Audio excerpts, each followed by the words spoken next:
Have you heard the term suffering in silence? Yes, that has made it to South Africa. Okay. I tell my clients, don't even think about it. Don't even think about it because you're going to get involved if you make an investment in a business, whether you think you're silent or not, because all businesses have bumps and grinds and things that don't go right. And if you have money in a business, you are going to pipe up the first time you hear about it, but you have zero control.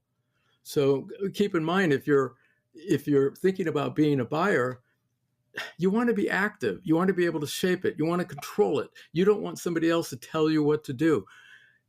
The best buyers are the hands-on managers, at least for acquisition number one, a hands-on manager. That way you can say to bankers and the next deals you do, I put my hands on a business when it changed hands, I steered it, it's successful, and that's why I have more money to do the next deal.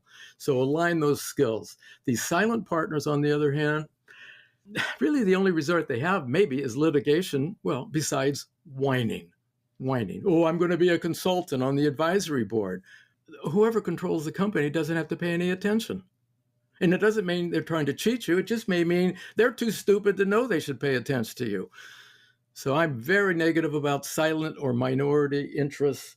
I'm also very negative on people who think they're going to buy a business that runs itself. That's also BS.